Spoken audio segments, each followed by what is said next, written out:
Morning students, कैसे हैं आप सब। Welcome to our Hindi online class.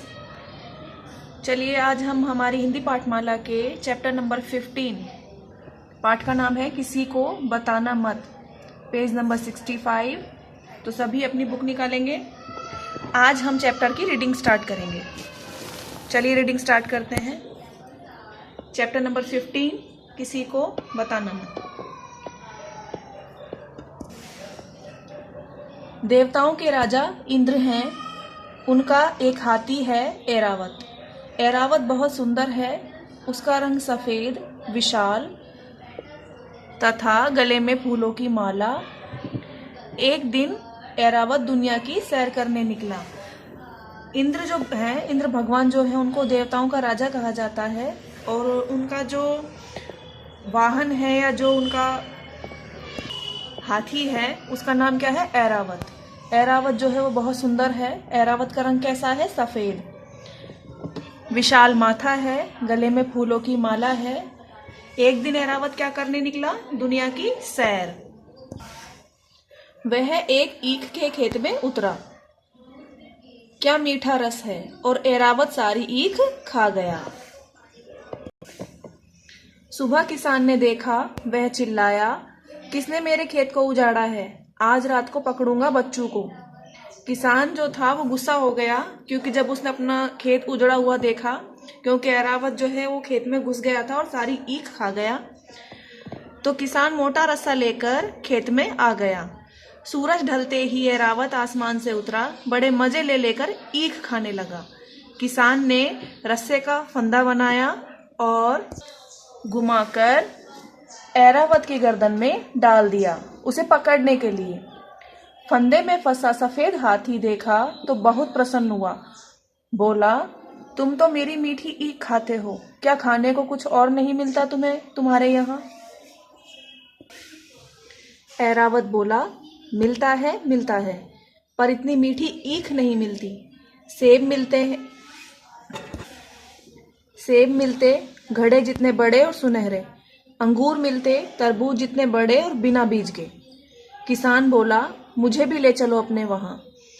Airavat ने कहा, ठीक है, कल तुम तैयार रहना, पर किसी को बताना मत। यानी कि जब किसान ने ऐरावत को बोला कि तुम्हें खाने को कुछ और नहीं मिलता, मतलब तुम मेरे खेत की सारी ईख खा गए, तो ऐरावत ने कहा, मिलता है, लेकिन सेब मिलते हैं जो कितने बड़े, घड़े जितने बड़े बड़े, और अंगूर जो है वो तरबूज जितने बड़े और बिना बीज के। तो किसान जो है वो थोड़ा सा एक्साइटेड हो गया, उसको वो देखने थे। तो ऐरावत ने उसको कहा कि कल हम चलेंगे, तो तुम तैयार रहना मेरे साथ चलने के लिए, लेकिन किसी को बताना मत। किसान घर गया तो सोचा, माँ को बता दूं, बिना बताए गया तो माँ चिंता करेगी। माँ ने सुना तो बोली, मैं भी साथ चलूंगी। किसान ने कहा, ठीक है, किसी को बताना मत, जो कि हमारे चैप्टर का नाम भी है। माँ ने अपनी पड़ोसिन कमला को बताया, कमला ने अपनी सहेली को, सहेली ने पति को। ऐसे करके क्या हुआ, बात धीरे धीरे फैलती गई, क्योंकि हाथी ने, ऐरावत ने किसान को कहा था कि आप किसी को बताना मत। किसान ने अपनी मम्मी को बता दिया, मम्मी ने अपनी सहेली को बता दिया, उसने अपनी पड़ोसन को बता दिया। तो ऐसा करते करते बात क्या हुई, फैल गई धीरे धीरे, और किसान के खेत में भीड़ लग गई। ऐरावत आसमान से उतरा, सब पेड़ पौधे के पीछे छुप गए। जितने भी लोग जो इकट्ठा हुए थे खेत में, उन सब ने क्या किया, वो पीछे छुप गए थे पेड़ पौधों के। किसान को देख ऐरावत बोला, मेरी पूंछ पकड़ लो। किसान बड़ा सा थैला लेकर पूंछ पकड़ने लगा। माँ ने किसान की टांग पकड़ ली, और धीरे धीरे सब एक दूसरे को पकड़कर तैयार हो गए। ऐरावत उड़ा और लोग भी उड़ने लगे। अचानक ऐरावत बोला, किसान भाई, अपने साथ थैला क्यों लाए हो। किसान बोला, थैले में घड़े जितने बड़े सेब और तरबूज जितने बड़े अंगूर भरकर लाऊंगा। ऐरावत ने फिर पूछा, कितने बड़े। किसान ने पूंछ छोड़कर हाथों से दिखाना चाहा।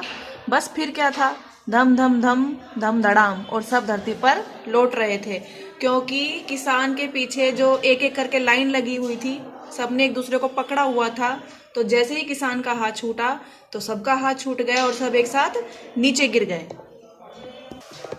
अंत में ऐरावत अकेला ही आसमान में उड़ गया क्योंकि सब नीचे गिर गए थे। तो इससे हमें ये पता चलता है कि किसी भी विशेष बात को हमेशा रहस्य में ही रखना चाहिए। जैसे कि ऐरावत ने किसान से कहा था कि किसी को बताना मत, लेकिन उसने बताया और उसके बाद एक एक करके सबने एक दूसरे को बताया। तो उसने उसकी बात नहीं मानी, लालच किया, इसलिए वो वहाँ नहीं जा पाया उसके साथ। चलिए, यहाँ हमारे चैप्टर की रीडिंग फिनिश होती है। हमारी नेक्स्ट ऑनलाइन क्लास में हम इसके हार्ड वर्ड्स और क्वेश्चन आंसर जो हैं वो डिस्कस करेंगे। तब तक के लिए घर पर रहें, सुरक्षित रहें। धन्यवाद।